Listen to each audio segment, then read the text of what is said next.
ఆంధ్రప్రదేశ్లో పోలీసుల మెడకి రోజుకొక ఉచ్చు బిగుసుకుంటోంది. ఆ ప్రతి ఉచ్చులోనూ జగన్మోహన్ రెడ్డి కూడా కూరుకుపోతున్నట్టే కనపడుతోంది. ఇప్పటికే కాదంబరి జత్వాని ముంబై నటి కేసులో ముగ్గురు ఐపీఎస్లు ఇరుక్కున్నారు. ముగ్గురు ఐపీఎస్లకు సంబంధించి ఎఫ్ఐఆర్ కూడా ఇష్యూ అయింది. ఆల్రెడీ సస్పెండ్ అయ్యారు. వాళ్ళు ఏదో యాంటిసిపేటరీ బెయిల్ కోసం ట్రై చేస్తున్నట్టుగా ఆల్రెడీ ఒక ఆయన కోర్టుకు కూడా వెళ్ళాడు. అదేదో వాయిదా పడింది. మరోవైపు క్యాట్లో కూడా సస్పెన్షన్ ఎత్తేయించుకోవడానికి ఏదో వాళ్ళ ప్రయత్నాలు డిపార్ట్మెంటల్గా వాళ్ళకుండే వీటిని అడ్డం పెట్టుకుని వాళ్ళ ప్రయత్నాలు వాళ్ళు చేసుకుంటున్నారు. కానీ వాళ్ళు చేసిన గత ప్రభుత్వ హయాంలో వాళ్ళు చేసిన పనులకు సంబంధించి రోజు కేసుల మీద కేసులు నమోదు అవుతూనే ఉన్నాయి. ప్రభుత్వం మారగానే మాజీ ఎంపీ ప్రస్తుత ఉండి శాసనసభ్యులు తెలుగుదేశం పార్టీ శాసనసభ్యులు రఘురామకృష్ణరాజు గారు అప్పుడు తనపైన జరిగిన కస్టోడియల్ టార్చర్, తనని కిడ్నాప్ చేసి ఎత్తుకెళ్లి కస్టడీలో చంపడానికి ప్రయత్నించినారు అనే ఒక దీంతో కంప్లైంట్ ఇవ్వడం, కంప్లైంట్ తీసుకున్న పోలీసులు మెల్లమెల్లగా కేసుని స్లోగా తీసుకెళ్తున్నారు. ఇందులో భాగంగానే అందులో ఆయన ఇన్వెస్టిగేషన్ ఆఫీసర్గా ఉన్న విజయపాల్ అనే ఒక అడిషనల్ ఎస్పీ ర్యాంక్ ఆయన ముందుగానే అండర్గ్రౌండ్కి వెళ్ళిపోయి ముందస్తు బెయిల్ కోసం అప్పటి నుంచి ట్రై చేస్తున్నాడు ఆయన. ఇవాళ కోర్టు తిరస్కరించింది, ముందస్తు బెయిల్ తిరస్కరించింది. ఈ కేసుకున్న ప్రాధాన్యత ఏంటి అంటే, ఇది ఒక రకంగా అప్పట్లో దేశంలోనే సంచలనం కలిగించిన కేసు. హైదరాబాదులో పుట్టినరోజు నాడు హైదరాబాద్లో ఇంట్లో ఉన్న లోక్సభ సభ్యుడు రఘురామరాజుని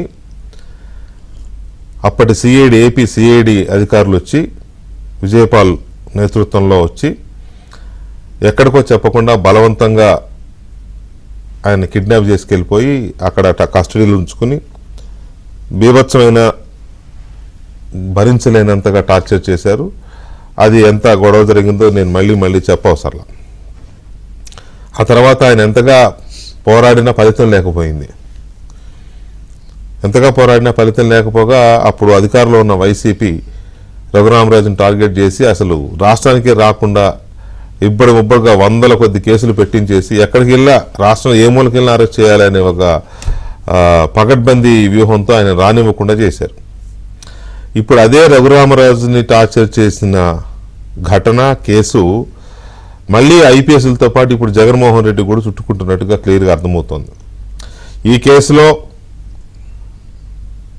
ఇప్పుడు ముందస్తు బెయిల్ కోసం వెళ్ళిన విజయపాల్ కానీ, అప్పటి CID DG PV Sunil Kumar కానీ, ఇప్పుడు ఆల్రెడీ జత్వాని కేసులో సస్పెండ్ అయిన ఇంటెలిజెన్స్ మాజీ చీఫ్ పిఎస్ఆర్ ఆంజనేయులు, ఈ ముగ్గురున్నారు.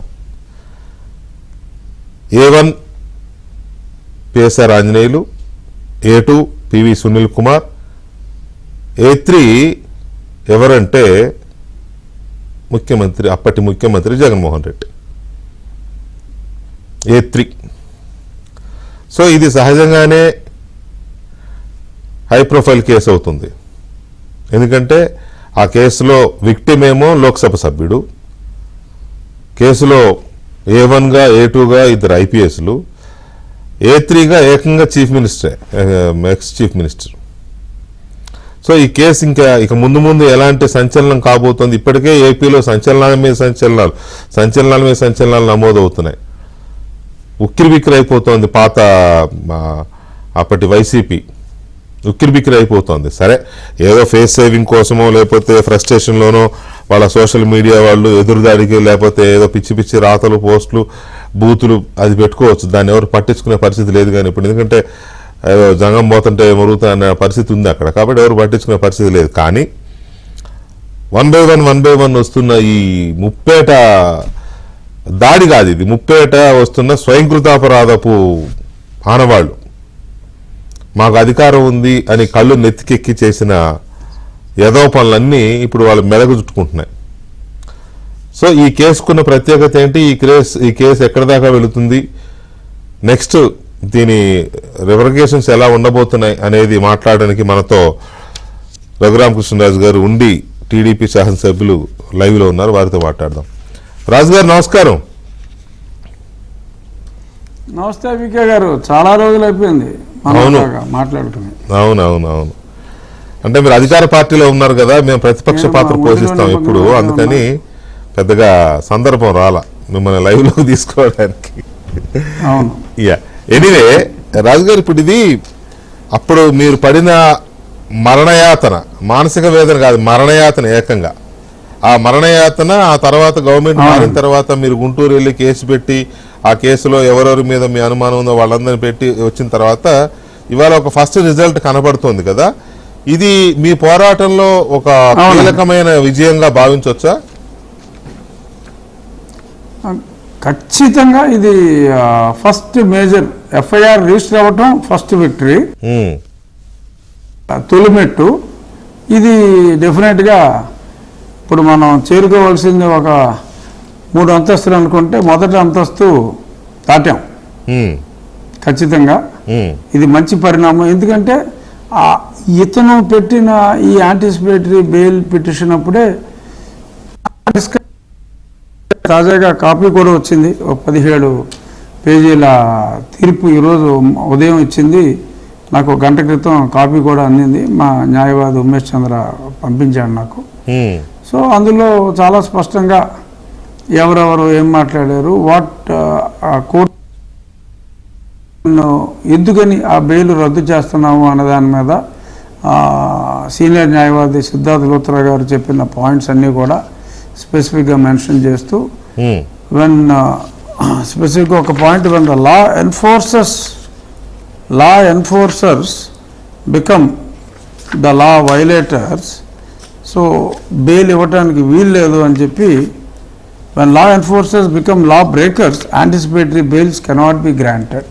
అంటే చట్టాన్ని పరిరక్షించవలసిన వాళ్ళే చట్టాన్ని ఉల్లంఘిస్తే అటువంటి వాళ్ళకి బెయిల్ ఇవ్వకూడదు అని చెప్పి కొన్ని జడ్జిమెంట్స్ ఏదైతే ఉన్నాయో అవన్నీ కూడా ఆయన సోదాహరణంగా వివరిస్తూ, అలాగే సుప్రీంకోర్టు తీర్పులో కూడా is clear for the report military hospital that injuries అని ఏదైతే సుప్రీంకోర్టు ఆ తీర్పు ఇచ్చేటప్పుడు మెన్షన్ చేసిందో దాన్ని కూడా స్పెసిఫిక్గా మెన్షన్ చేస్తూ, సో దెబ్బలు తగిలినాయి అని చెప్పి కన్ఫర్మ్ చేశారు, అది కూడా చెప్పారు. తర్వాత న్యాయమూర్తి గారు ఆయన లాస్ట్ పారాగ్రాఫ్లో ఒక మంచి ఒక సెంటెన్స్ చదువుతాను వికే గారు, please. The very allegations in the FIR makes it clear that what was alleged was an incident that took place within the 4 walls of a premises over holds full control. అంటే ఆ 4 గోడల మధ్యన ఏదైతే జరిగిందో ఎఫ్ఐఆర్లో ఈయన mention చేశాడో అది ఈ పిటిషనర్, అంటే ఇక్కడ పిటిషనర్ వచ్చి విజయపాల్, ఈ విజయపాల్ సంరక్షణలో ఉండగానే అతని కంట్రోల్లో general public would not peep through to notice what occurred there. General public అదేమి చూసే అవకాశం లేదు. So the need for investigative interaction, అంటే కస్టడీకి తీసుకొని investigative interaction seems eminently required in the cases of this nature and pre-arrest bail seems antithesis for that. అంటే కస్టడీలోకి తీసుకుని విచారించవలసిన అవసరం స్పష్టంగా ఉంది కనుక ఈ బెయిల్ని నేను రిజెక్ట్ చేస్తున్నాను, అండ్ హెన్స్ ఆ క్రిమినల్ పిటిషన్ ఏదైతే అతను ఫైల్ చేశాడో దాన్ని తిరస్కరించటమైనది అని చెప్పి చాలా స్పష్టంగా చెప్పడం జరిగిందండి.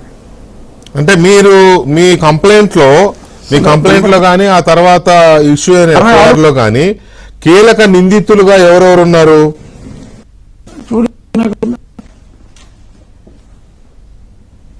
What happen? వెంకటకృష్ణ గారు సార్, ఫోన్ కట్ అయినట్టుందా? అవునవును, బానే ఉంది. కీలక నిందితులుగా ఎవరున్నారు?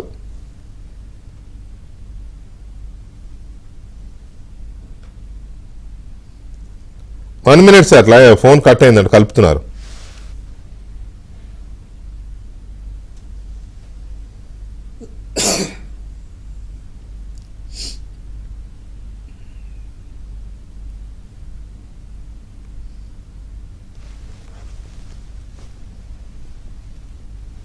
ఏమైంది? బ్రేక్ తీసుకోనా?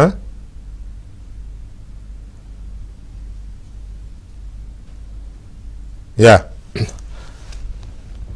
యా రాజు గారు, మీరు ఇచ్చిన కంప్లైంట్ కానీ కంప్లైంట్ ప్రకారం ఇష్యూ అయిన ఎఫ్ఐఆర్లో కానీ కీలక నిందితులుగా పోలీసులు ఎవరిని పేర్కొంటున్నారు? పోలీసులు కీలక నిందితులు అంటే ఫిజికల్ పాత్రధారి సునీల్ కుమార్ అండ్ విజయపాల్ అండి. ఫిజికల్ పాత్రధారులు వీళ్ళిద్దరూ. ఒక రేంజ్ ఆఫ్ సూత్రధారి అతను సీతారామాంజనేయులు. అసలు ఆ మొత్తం ఇన్స్ట్రక్షన్ అంతా ఇచ్చి వేసేయండిరా అని చెప్పింది జగన్మోహన్ రెడ్డి. ఓకే, మీకు జగన్మోహన్ రెడ్డికి ఉన్న ఆ కాన్ఫ్లిక్ట్ ఏంటి? అసలు ఆయన మిమ్మల్ని ఎందుకు అవాయిడ్ చేశాడు, మిమ్మల్ని ఎందుకు పగబట్టాడు అనేది రాజకీయంగా అందరికీ తెలుసు. కానీ ఈ పర్టికులర్ ఇష్యూలో జగన్మోహన్ రెడ్డి హ్యాండ్ ఉందని మీరు ఎలా ఎస్టాబ్లిష్ చేయబోతున్నారు? మీరు కానీ మీ లాయర్స్ కానీ పోలీస్ కానీ? కాదండి, అసలు శివుడి ఆజ్ఞ లేనిదే చెవైనా కుట్టదు వెంకటకృష్ణ గారు. ఇది ఏమిటంటే చెప్పి ఆ రోజే తీసుకురావాలని చెప్పి అతను ఇన్స్ట్రక్షన్స్ ఇచ్చినందువల్ల నా బర్త్డే రోజు ప్రతిదీ ఆల్మోస్ట్ ఇక్కడ సక్సెస్ అయ్యారని చెప్పి ఆ కానంబర్ని కూడా అదే లెవెల్లో ఎత్తురామన్నారు. ఇక్కడ జరిగింది 14 ఉదయం 9 గంటలకి అది రిపోర్ట్ వచ్చిందంట, 10 గంటలకి ఎఫ్ఐఆర్ కట్టారంట. బట్ దానికి ముందే వీళ్ళేమో అధికారులేమో బయలుదేరి ఆల్మోస్ట్ అసలు రిపోర్ట్ వీళ్ళ దగ్గరికి రాకముందే జనం బయలుదేరిపోయారు. ఒక 4 వెహికల్స్లో 5 వెహికల్స్లో నన్ను ఇక్కడి నుంచి లేపుకెళ్ళటానికి. సేమ్ అక్కడ ఏ తప్పులు చేశారో అదే తప్పులు చేశారండి. అసలు ఎఫ్ఐఆర్ అవ్వకుండానే వాళ్ళు బయలుదేరిపోయారు. నేను అరెస్ట్ అయ్యానని కన్ఫర్మ్ చేసుకున్న తర్వాత వీళ్ళు ఆ లోవర్ కోర్టులో ఇవ్వాలి కదా, మ్యాజిస్ట్రేట్కి ఎఫ్ఐఆర్ కాపీ ఇవ్వాలండి. మళ్ళీ మ్యాజిస్ట్రేట్కి కాపీ ఇస్తే ఈ తతంగం బయటికి తెలుస్తుందేమో, మళ్ళీ నేనేమన్నా తప్పించుకుంటానేమో అని చెప్పి నన్ను అరెస్ట్ చేసేదాకా ఆ కోర్టుకి వెళ్ళి ఆ డాక్యుమెంట్ కూడా సబ్మిట్ చేయలే. ఇలాగ తప్పు చేసుకుంటూ పోయారు. ఇదంతా కేవలం ఆ పైవాడు చెప్పిన ఆజ్ఞని శిరసావహించి డీజీపీ అయిపోదామని ఆంజనేయులు సునీల్ కుమార్ ఎవరికాళ్ళు ఈ జగన్మోహన్ రెడ్డి కోరిక తీరిస్తే ఖచ్చితంగా మనకి డీజీ ఇస్తాడని చెప్పి లెక్కలు వేసుకుని అప్పటి డీజీపీ గౌతమ్ సవాంగ్కి మాట మాత్రంగానైనా చెప్పకుండా అప్పటి ఇంటెలిజెన్స్ చీఫ్ రాజేంద్రనాథ్ రెడ్డికి కూడా మాట మాత్రం కూడా చెప్పకుండా ఒక సీక్రెట్ ఆపరేషన్ లాగా మధ్యలో సునీల్ నాయక్ అని ఒకడు ఉన్నాడు. అతను మళ్ళీ వెనక్కి వెళ్ళిపోయాడు. ఆ బీహార్ నుంచి వచ్చాడు ఒక ఆఫీసర్, డిఐజీ ర్యాంక్ అతను వెళ్ళిపోయాడు. ఆ సునీలు సరే అతను వెళ్ళిపోయాడు కదా అని ఇంక నేను అప్పటికే ఇక్కడ మళ్ళీ కంటిన్యూషన్ ఇంత మారణకాండ చేశాను కదా ఇవ్వబోతాడు అనుకుంటే మరి జగన్మోహన్ రెడ్డి తర్వాత అతనికి ఎక్స్టెన్షన్ కోసం అప్పటికి 7 ఏళ్ళు అయిపోయింది, ఇంకా ట్రై చేయండి అన్నా కూడా ఇంకా వీళ్ళు కుదరలా. దాంతో అతను కూడా కినుకు వహించి వెళ్ళిపోయాడు. అతను కూడా చాలామంది చెప్పాడు, నేను ఇంత చేశాను, రాజుగారిని చంపి లెవెల్కి తీసుకురమ్మంటే తీసుకొచ్చా, అయినా సరే నాకు కృతజ్ఞత చూపలేదని పాపం ఫీల్ అవుతూ పోయాడు అతను. అతని ఫ్యామిలీ మెంబర్స్ చెప్పారు మనకు ఆ ఇష్యూ కూడా. సో కీపింగ్ హిమ్ అసైడ్, ఇక్కడ మెయిన్ మీరు అడిగిన ప్రశ్నకి సునీల్ కుమార్ అండ్ ఈ విజయపాలు ఇక్కడ పాత్రధారులు, మెయిన్ పాత్రధారులు. సూత్రధారి ఒక లెవెల్లో ఫస్ట్ లెవెల్ సూత్రధారి ఆంజనేయులు, సూపర్ సూత్రధారి అతనే. అతను నన్ను అదొక్కసారే కాదు ఎన్నోసార్లు ట్రై చేశాడు. దానికి ముందు ఇది మే 14th మే 2021 అండి. జూన్ 3, 2020లోనే జగన్మోహన్ రెడ్డి అసలు నన్ను డిస్క్వాలిఫై చేయాలని చెప్పి అక్కడ ప్రత్యేక విమానాల్లో పంపి పిటిషన్ వేసి ఇంకా శక్తియుక్తులు అన్నీ ఒడ్డి ఎంత ప్రయత్నించినా సరే అతనికి అర్థమైపోయింది, ఇంకా ఇతను మనం డిస్క్వాలిఫై చేయలేమురా, ఇతనికి వేరే బ్లెస్సింగ్స్ ఏ ఉన్నాయి, పైవాడి బ్లెస్సింగ్స్, అది వెంకటేశ్వరం బ్లెస్సింగ్సా లేకపోతే ఇంకెవరి బ్లెస్సింగ్సో ఏదో బ్లెస్సింగ్స్ ఉన్నాయని అతను పసిగట్టి రూట్ మార్చి ఇంక మనం డైరెక్ట్గా వేసేద్దామని చెప్పి ఈ రకంగా నా మీద జగన్మోహన్ రెడ్డికి తప్పితే ఇంకెవరికి అసలు ఎందుకు కోపం ఉంటుందండి? అసలు ఆ పెట్టిన కేసు ఏంటి? మిమ్మల్ని కూడా పెట్టాడుగా, మిమ్మల్ని నన్ను మూర్తి మన ముగ్గురినిగా పెట్టింది. ఇప్పుడు ఎఫ్ఐఆర్ లో పోలీసులు పెట్టిన ఎఫ్ఐఆర్ లో A1, A2, A3 వాళ్ళు, మీ మీద పెట్టిన ఎఫ్ఐఆర్ లో A1 మీరు, A2 నేను, A3 మూర్తి. అవును మూర్తి. అలాగా. సో ఏం చేసామండి మనం? మన దేశద్రోహం మనం ఏం చేసాం? అతను చేసిన తప్పుల్ని నేను మీడియాలో మీతో కొన్ని డిబేట్లలో మాట్లాడటం జరిగింది. అలాగే మీరు హెడ్ చేస్తున్న ఛానల్లో నా రచ్చబండని ఒక్కొక్కసారి కొంత ప్రత్యక్ష ప్రసారం, కొన్నేమో మన యూట్యూబ్లో పెట్టడం జరిగింది మీ ఛానల్ తరఫున. ఏమన్నా అందులో ఇప్పుడు మాట్లాడిన దాంట్లో విషయం ఉంది కాబట్టి పబ్లిక్ చూస్తారు కాబట్టి ఒక బాధ్యత గల మీడియా సంస్థగా సద్విమర్శ చేసాను తప్ప ఎప్పుడు కూడా ఏదో గాల్లో బుల్లెట్ లాగా ఎప్పుడు పేల్చలా. అన్నీ ఇన్ఫర్మేషన్ ఉన్నట్టు కనుక్కునే మనం సహేతుకంగానే ఎగ్జాంపుల్స్ తోటే చెప్పాం. మరి దాన్ని ఇతనేదో రాజులాగా అదేదో దేశద్రోహం చేస్తున్నట్టు మరి అంత దారుణమైన కేసు జగన్మోహన్ రెడ్డి పెట్టకుండా వీళ్ళు కేసు ఎందుకు పెడతారండి? అందుకే మనం ఓడించినందుకు ప్రజల మీద పెట్టమని రాజద్రోహం చెప్పి పెట్టించాడని సంగతి నాకు తెలుసు. అతనే పెట్టి చేయించాడని నాకు తెలుసు.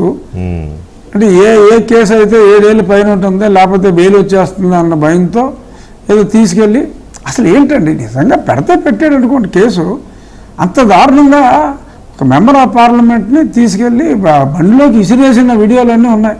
తోసేసి అక్కడ లిస్ట్ వచ్చినట్టు చితకబాది, అసలు హారబుల్. అసలు అతను అంతటి జగన్మోహన్ రెడ్డి మొన్న మర్యాదగా ఈ పోలీసులు ఎవరు అతను నందిగం సురేష్ని తీసుకెళ్తే హిహి అంటూ ఊపుకుంటూ వెళ్ళినాడు. అతన్నేమో ఒక మాజీ ఎంపీని ఇలా నిర్భయం నుంచి తీసుకొస్తారా అని చెప్పి చాలా ఆశ్చర్యపోయాడు జగన్మోహన్ రెడ్డి. మతిమరుపు వ్యాధి. మరి నన్ను ఎలా తీసుకొచ్చారా బాబు సిట్టింగ్ ఎంపీని? తర్వాత బయటకు వచ్చేటప్పుడు ఎలా వచ్చాను? కాలు వాసిపోయి కుంటుకుంటా బయటకు వచ్చి అవన్నీ చూసి అంత ఆనందించి, కానీ ఇప్పటికీ కూడా ఇప్పటికీ ఆ ప్రోటోకాల్స్ ఏం పాటించకుండా ఆయన మాజీ ఎంపీని తీసుకెళ్లారు. మీరు ఎంపీ కదా, at the time your sitting MP. అవును, ఒక సిట్టింగ్ ఎంపీ బర్త్డే రోజు ఇంట్లో కూర్చొని కుటుంబ సభ్యులతో ఉంటే, పైగా వై కేటగిరీ సెక్యూరిటీలో ఉన్నారు మీరు, అది అంతా గాలి కొదిలేసి వితౌట్ ఎనీ ప్రయర్ నోటీస్ తీసుకెళ్లిపోయారు కదా. తీసుకెళ్లిన దగ్గర నుంచి మిమ్మల్ని అదే తీసుకెళ్లిన దగ్గర నుంచి టార్చర్ పెట్టడం, తర్వాత కాళ్ళు పగిలిపోయేలాగా కొట్టడం, కందిపోయేలాగా, బ్లడ్ క్లాట్ అయ్యేలాగా, ఆ తర్వాత మీరు జడ్జి ముందుకెళ్ళి కాళ్ళు 2 ఇట్లా పైకి చూపించి చూడండి అని అక్కడ నుంచి తప్పించుకుని మనం మిలిటరీ హాస్పిటల్ రావాల్సిన ఇదంతా తలుచుకున్నప్పుడు ఏమనిపిస్తుంది మీకు? అంటే యాక్చువల్గా నాకైతే ఇది తలుచుకున్నప్పుడల్లా బ్లడ్ బాయిల్ అలా బాయిల్ అయ్యి ఒక చాణక్య శపథంలాగా ఇటువంటి రాక్షసుల్ని దింపాలి అని నేనేదో చాణక్యులాగా ఇలా పిల్లగా ఇలా తీసి అలాంటివి ఏమీ చేయలేదు. కానీ ఐ టుక్ ఎట్టి పరిస్థితుల్లోనూ ఇటువంటి రాక్షస పాలన ఉండకూడదు.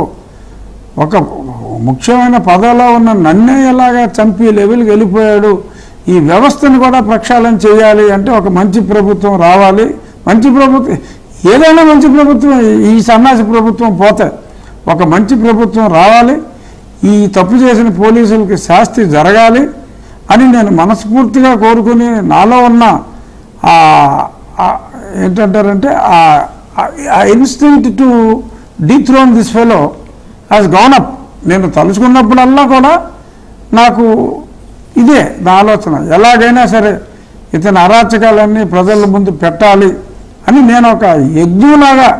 ఆ తర్వాత 21 నుంచి 24 ఎలక్షన్స్ దాకా not even single day I missed.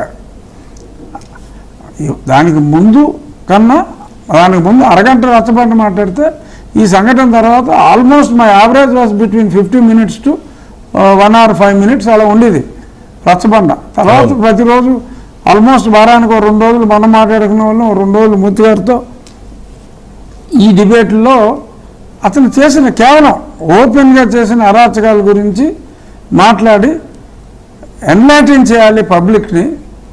ఒకరోజు కాకపోతే ఒకరోజైనా వాళ్ళు అర్థం చేసుకోగలరు. మరి రోజు రోజుకి I use to do lot of study, అన్ని కాల్స్ అటెండ్ అయ్యి ప్రజలు చెప్పిందంతా నోట్ చేసుకుని ఒక యజ్ఞంలాగా ప్రజలకు మంచి జరగాలి అంటే, మళ్ళీ ఇటువంటి దుర్ఘటనలు జరగకుండా ఉండాలి అంటే ఈ ప్రభుత్వం పోవాలి అనే ఆ కసిని పెంచింది తప్ప నేను ఎప్పుడు డిస్కరేజ్ కాల. సో ఇప్పుడు 2-3 హత్యా ప్రయత్నాలు చేశాడు. ఇప్పుడు ఈ కేసు ఎఫ్ఐఆర్ ఈ ఒక్కొక్కటిగా ఇక వస్తున్నాయి కదా. నెక్స్ట్ ఏం జరగబోతుంది? ఐపీఎస్లు ఉన్నారు ఈ కేసులో, వాళ్ళకి సంబంధించి ఎలాంటి చర్యలు జరిగే అవకాశం ఖచ్చితంగా. తర్వాత డాక్టర్ మీ రిపోర్ట్, నా ఉద్దేశంలో ఒక వికెట్ ఆ కాదంబరి కేసులో సస్పెండ్ అయ్యాడు కాబట్టి సస్పెండ్ అయినా మళ్ళీ సస్పెండ్ చేయాల్సిన అవసరం లేదు. సునీల్ కుమార్ అయితే ఖచ్చితంగా he will be suspended undoubtedly. ఆ తర్వాత డెఫినెట్గా మరి జగన్మోహన్ రెడ్డి పాత్ర కూడా సుస్పష్టం అవుతుంది. దానికి ఇవన్నీ కూడా ఈ గూగుల్ టేక్అవుట్లు అన్నీ కూడా వాడాలి. ఆ టైంకి ఇక్కడ ఈ టవర్లో ఉన్న ఫోన్లతో తాడేపల్లి టవర్లో ఉన్న ఫోన్లకున్న లింకు ఇదంతా కూడా ఈజీగా దొరికేస్తుంది. It's not difficult. ఇప్పుడు ప్రభుత్వం పట్టుదలగా ఉంది కాబట్టి ఇది పట్టుకుంటాం పెద్ద కష్టమేం కాదు. ఆ జత్వానీ కేసులో కూడా ఆ గూగుల్ టేక్అవుట్లు వాటిల్లోనే వీళ్ళందరూ దొరికేశారు. ఈ టవర్కే ఆ టవర్కే ఆ టైంలో ఉన్న ఆ కరెక్షన్లో ఫోన్ నెంబర్లో చూస్తే సరే ఏదో చట్టం తన పంతానికి చేసిపోతుందని నన్ను ఏదో ఇక్కడికి తీసుకొచ్చి జగన్మోహన్ రెడ్డి చంద్రబాబుని ఎత్తేసారు, నేను లండన్లో ఉన్నా నాకు తెలియదు ఎత్తేసారని చెప్పారు అన్నట్టు ఏదో కవర్లు ఏదో సొల్లు చెప్తే కుదరదండి. 100% రెడ్ హ్యాండెడ్గా అతను చూసినట్టు కూడా ఖచ్చితంగా ఇవాళ ఉన్న టెక్నాలజీ ప్రకారం అతను చక్కగా వీక్షించినట్టు స్పష్టంగా అర్థమవుతుంది.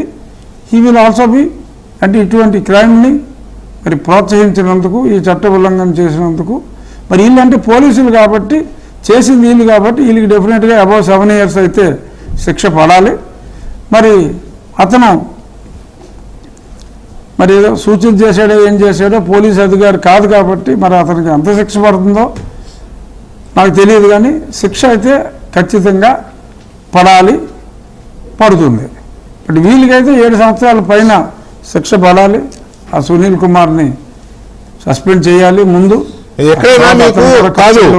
మీకు ఏదైనా హోప్ ఉందా? ఎందుకంటే ఈ కాదంబరి జత్వాని కేసులో విశాల్ గున్ని నా పై అధికారులు ఇట్లా చెప్పారు, అందుకే చేశామని చెప్పి కింద స్థాయి పోలీసులు ప్లస్ ఆయన కూడా చెప్పారు అనేది వచ్చింది. దాంతోనే ఇది ఇంకా సీరియస్ అయింది కదా జత్వాని కేసులో.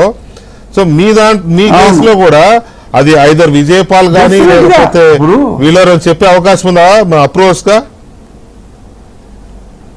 డెఫినెట్గా చెప్పేస్తారండి. ఇప్పుడు డాక్టర్ ప్రభావతికి పని ఏంటి? వీళ్ళు ప్రెషర్ పెట్టారు. సునీల్ కుమార్ హాస్పిటల్కి వెళ్ళాడు.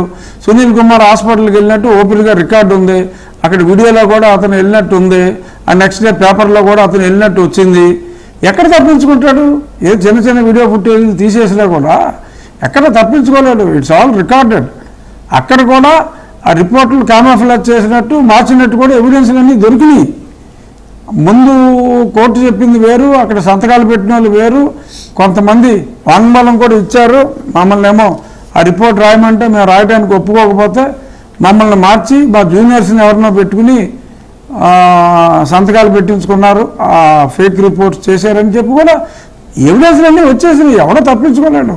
Prabhavati has to admit I been pressurised by so and so politician and so and so the Sunil Kumar, ఈ పోలీస్ ఆఫీసరు వీడు చేశాడు అని చెప్పి ఆ అమ్మాయి ఆవిడ చెప్తుంది, ఖచ్చితంగా చెప్తుంది. ఆవిడ మనకి ఎందుకు వేసుకుంటుంది? ఎవరో వేసుకోరు. ఆ గున్ని ఎలా చెప్పాడో వీళ్ళు కూడా చెప్తారు, ఖచ్చితంగా చెప్తారు.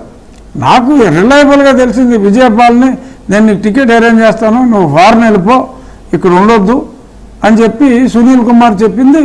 ఆ విజయపాల్ శిష్యుడైన ఒక ఏఎస్ఐ ఆ ర్యాంక్ ఆఫీసర్ నాకు పర్సనల్గా చెప్పాడు. నేను కూడా ఈ 3 నెలల్లో ఖాళీగా లేను. I'm conducting my own investigation in my own way through known sources. అప్పుడు ఇన్వాల్వ్ అయిన వాళ్ళలో కొద్దిమందితో నేను, ఎందుకంటే ఇప్పుడు విజయపాల్ ఇక్కడ ఉన్నాడా, వెళ్ళిపోయాడా ఆయన ఎక్కడన్నా? అతని పాత్ర అంతా విజయపాల్ ఉన్నాడండి, ఇక్కడే ఉన్నాడు. అతను వెళ్ళన్నాడు, ఆ ఫారెన్ గేర్ను నేను పడలేనండి, నేను ఇక్కడే ఎక్కడో దాక్కుంటానండి అని చెప్పాడంట. సో ఇక్కడే ఎక్కడో గాయబు.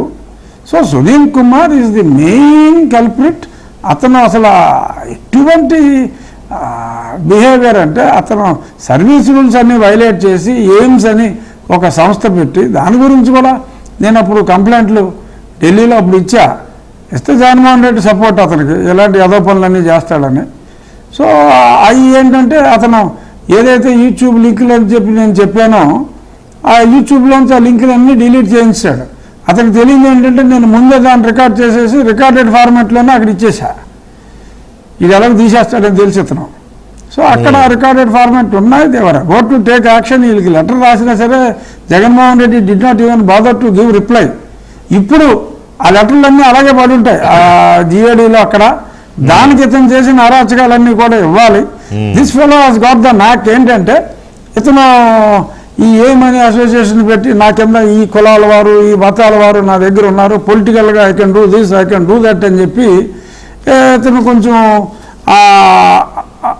అలాగా ట్రై చేస్తాడు, కొంచెం వీక్ పొలిటీషియన్ని పడగొడటానికి. చంద్రబాబు నాయుడు గారు అటువంటి వీక్ పర్సనాలిటీ కాదు కాబట్టి ఇతని ఆటలో ఈయన దగ్గర కుదరవు. But he did try. ఇక్కడ కూడా మా ప్రభుత్వంలో కూడా ఇతను ఎలాంటిది ట్రై చేశాడు. నేను మీకు లాయల్గా ఉంటాను, వీళ్ళందరూ మీకు పని చేస్తారు, వీళ్ళందరూ మీకు ఇది అది అని చెప్పి ఏదో చెప్పినట్టు నాకు విశ్వసనీయంగా తెలిసింది. అసలు నేను అంబేద్కర్ గారు అంటే అత్యంత గౌరవం ఉన్న నేను ఒక దేవాలయానికి అడ్డంగా ఒక ఫ్లెక్సీ కడితే, ఇది అటు ఇటు 25 అడుగులు ఫ్లెక్సీలు ఉండగా, మళ్ళీ ఇంకొక 7 అడుగులు 10 అడుగులు 7-10 మధ్యన ఫ్లెక్సీ ఒకటి ఆ నాగేంద్ర స్వామి విగ్రహానికి అడ్డంగా పెట్టి, ఇది దాటి ఎవరైనా ముందుకెళ్తే పక్కన తాళ్ళు కట్టి వాళ్ళ మీద ఎస్టీ కేసులు పెడతా ఉంటే, ఒక బాధ్యత గల ప్రజాప్రతినిధిగా నేను చేసింది ఏంటంటే, సరే ఆ ఫ్లెక్సీ వాళ్ళు ఎక్కడైనా పెట్టుకుంటారు పక్కన అని చెప్పి ఫ్లెక్సీని టచ్ చేయకుండా కర్రతో రిమూవ్ చేసి ఆ పక్కన నుంచోబెట్టడం జరిగింది. దానికి ఈ ఏం గ్యాంగ్ అంతా, ఈ Sunil Kumar and gang, YCP gang కలిసిపోయి వాళ్ళు ఒక పొలిటికల్గా మొదలుపెట్టారు. ఎక్కడో రెస్పాన్స్ లేదు, పాడలేదు. ప్రజలకు నిజాలు మేము చెప్పాం. ఒక 2-3 పెట్టి ఒక ఫోటో తీసి ఆ సాక్షిలో అదే పనిగా రఘురామరాజు మీద తీవ్ర నిరసన, రఘురామరాజు మీద తీవ్ర నిరసన. Hundreds of scheduled caste people, they have supported me, they have given voices. Okay, support ఉంది. కానీ ఎక్కడో రాజమండ్రి నుంచి ఒకడో, కాకినాడ నుంచి ఒకడో, ఎవరు పడతాడు వచ్చేసి ఏదో మాట్లాడేసి దునపోతీ కట్టేమన్నట్టుగా ఎవరు రాజకీయం వాళ్ళు చేస్తారు. అంటే ఇంకొకడైతే ఎక్స్ట్రీమ్ వెంకటకృష్ణ గారు ఓ పక్కన జగన్మోహన్ రెడ్డి ఆడేమో నన్ను దేశద్రోహం చెప్పి నన్ను చంపే ప్రయత్నాలు చేస్తే, కొంతమంది నేను మందకృష్ణ మాదిగా వైఎస్ఆర్సీపీ కోవట్లలాగా ఉన్నామంట. ఎందుకంటే ఇటువంటి సంఘటనల వలన చంద్రబాబు నాయుడు గారికి చెడ్డ పేరు తీసుకొస్తున్నానంట నేను. కాదులేండి, మాట్లాడేస్తే వాళ్ళ కులాన్ని చూసి వాళ్ళ మతాన్ని చూసి అని చెప్పి గజగజ వదిలిపోయి మనం నోరు చూసి కూర్చోవాలా? అవును, బాగా అనిపిస్తుంది. ఏంట్రా ఎలా మాట్లాడతారు? కాదులేండి, సరే ప్రజలకు తెలుసు, చంద్రబాబు గారికి తెలుసు నేనేంటో, మా సీఎంకి తెలుసు నేనేంటో, ప్రజలకు తెలుసు. కాబట్టి ఆ పిచ్చి పిచ్చి మాటలు పట్టించుకున్నవాడు ఎవడో లేడో, వాళ్ళేదో వ్యూస్ కోసం, సో పడిపోయిన వ్యూస్ని కొంచెం పెంచుకోవడం కోసం ఏదో మాట్లాడుకున్నారని చెప్పి నేను వదిలేసా. కానీ ఇలాగా అంబేద్కర్ గారిని గౌరవించాలి, రాజ్యాంగాన్ని గౌరవించాలి. సరే మీరు రాజ్యాంగాన్ని గౌరవించలేదంటే, ఒక మతంలో ఉంటే ఆ మతంలో ఉన్న ఎసెన్స్ని గౌరవించాలి. ఇవన్నీ మానేసి నేనేదో ఒక ప్రజాప్రతినిధిగా దేవాలయానికి మమ్మల్ని వెళ్తే కేసులు పెడుతున్నారంటే, ఆలయ ప్రవేశం కల్పిస్తే ఎవరి మనోభావాలు నొప్పించకుండా ఈ రకంగా మాట్లాడుతున్నారు. ఇట్లా ఆ సాక్షి దినపత్రికలో అదేలేండి, అది ఉన్నదే అందుకు. సరే ఇది రామాయణంలో పెరకలవాడు అయినా సరే ఇప్పుడున్న పరిస్థితుల్లో చెప్పాల్సి వచ్చింది కాబట్టి అది చెప్పాను. ఉన్నదే, ఆ పత్రిక వాళ్ళు ఉన్నదే అందుకు. సరే, దాని గురించి ఎంత చెప్పుకున్నా తక్కువే, చెప్పుకోవడం కూడా వృధానే. ప్రజలు ఎప్పుడో దాన్ని అయిపోయింది ఇంకా. సో కాబట్టి ఫైనల్ గా మనం తక్కువ చేసుకున్నాం అంతే. అయితే ఫైనల్ గా ఈ విషయంలో ఈ కేసు మిమ్మల్ని టార్చర్ పెట్టి వేధించిన కేసులో అడుగడుగు ముందుకు పడుతుంది, మీ పోరాటం ఫలిస్తుందని ఎక్స్పెక్ట్ చేస్తున్నాను. అయితే ఇక్కడ ఇంకొక విషయం ఫైనల్ గా చంద్రబాబు నాయుడు గారు కూడా సీరియస్ గా తీసుకున్నారు, న్యాయం జరుగుతుంది. అదే ఇవాళ Telugu Desam party, Janasena party, BJP మూడు కలిసిన కూటమి ప్రభుత్వం నామినేటెడ్ పోస్టుల భర్తీకి పచ్చజెండా ఊపింది. మొత్తం మీద దాదాపు 3 నెలల నిరీక్షణకి తెరదించుతూ ఒక ఫేజ్ స్టార్ట్ చేశారు. ఒక 20 కార్పొరేషన్లకి చైర్మన్ ప్రకటించారు. ఇంకో 99 మందికి ఏమో ఒక కార్పొరేషన్స్ లో సభ్యులు గానో డైరెక్టర్ ఉంటాయి కదా. సో ఏంటి మీ రియాక్షన్ ఏంటి? దాంట్లో 6 ఉంటారు. అదే మీ వెరీ హ్యాపీ. ఎందుకంటే నాకు ముఖ్యంగా నాకు చాలా హ్యాపీ ఏంటంటే మరి నా కోసం ఆ సీటు వదులుకున్న మా రామరాజుకి ఆంధ్రప్రదేశ్ ఇండస్ట్రియల్ ఇన్ఫ్రాస్ట్రక్చర్ కార్పొరేషను ఇవ్వటం జరిగింది. సో తనతో మాట్లాడా, అభినందించా. సో ఏపీఐఐసి కాబట్టి మీ సూచనలు కూడా నాకు కావాలని అన్నారు. చక్కగా కలిసి వర్క్ చేద్దాం, ఇక్కడ నువ్వు నాకు సూచనలు ఇవ్వి, అక్కడ నేను నీకు సూచనలు ఇస్తానని చెప్పి మాట్లాడుకున్నాం. అలాగే ఇంకొక మా దామచర్ల సత్యాన్ని ఫోన్ చేసి అభినందించా. ఒక 3 అభినందించాను. వాళ్ళ మిగిలిన వాళ్ళ నెంబర్లో మా నారాయణ గారు, కొనకల నారాయణ గారు దొరకలేదు. ఆయన నాకు అత్యంత ఆప్తులు. కొన్ని పేర్లు నాకు తెలియదు అనుకోండి, వాళ్ళని ఎప్పుడూ నేను చూడాల. మరి తెలిసిన వాళ్ళ వరకు నేను నెంబర్లు ఉన్నంత వరకు పట్టుకుని మాట్లాడే ప్రయత్నం చేశా. ఇది మంచి మూవు. కాస్త ఆలస్యమైనా సరే పార్టీకి ముందు నుంచి ఉన్న వాళ్ళని ముందు ఎవరైతే తమ సీట్లను త్యాగం చేశారో, అలాగే బంగారాజు కూడా నాకు బాగా తెలుసు, అక్కడ నెల్లిమర్ల తను దొరకలా. బంగారాజు కూడా అక్కడ సీటు త్యాగం చేసినందుకు మరి అతనికి ముందుగా ఎవరైతే విశ్వసనీయతగా ఉన్నారో వాళ్ళందరికీ కూడా మరి ఇవాళ ఇవ్వటం జరిగింది. ఇంకా చాలా ఉన్నాయి. ఇంకొక కులాల కార్పొరేషన్లో ఇంకో 40-50 ఉంటాయి. అలాగే ఇంకా ఇంపార్టెంట్ చాలా ఉన్నాయి. సో అందరికీ కూడా న్యాయం జరుగుతుందన్న ఒక భరోసా ఈరోజు ఆ ఎంపిక చేసిన కూర్పు ద్వారా అర్థమవుతుంది. సో తన రాజనీతిజ్ఞత, అలాగే కూటమి ధర్మం ప్రకారం జనసేనకు కూడా ఒక మంచి కార్పొరేషన్స్, ఏదో అల్లాటప్ప కార్పొరేషన్లు కాకుండా మరి సివిల్ సప్లైస్ కార్పొరేషన్, మంచి కార్పొరేషన్సే వారికి కూడా కేటాయించడం జరిగింది. అలాగే Bharatiya Janata party spokes person మరి దినకర్ గారికి కూడా 20 పాయింట్ ఫార్ములా గతంలో తులసిరెడ్డి గారు చేసింది చాలా ఇంపార్టెంట్. సో అతను కూడా చార్టెడ్ అకౌంటెంట్ విద్యాధికుడు కాబట్టి అది కూడా భారతీయ జనతా పార్టీ కోటాలో కూడా వారు కూడా మంచి వ్యక్తిని ఎంపిక చేశారు. Overall it's very good sir. నా ఒపీనియన్ ఈ విషయంలో తన రాజనీతిజ్ఞత చక్కగా ప్రదర్శించారు చంద్రబాబు నాయుడు గారు. రైట్. రఘురామకృష్ణరాజు గారు, థ్యాంక్ యూ వెరీ మచ్ అండి. మీరు లైవ్ లో థ్యాంక్ యూ విజయ్ గారు. Thank you very much.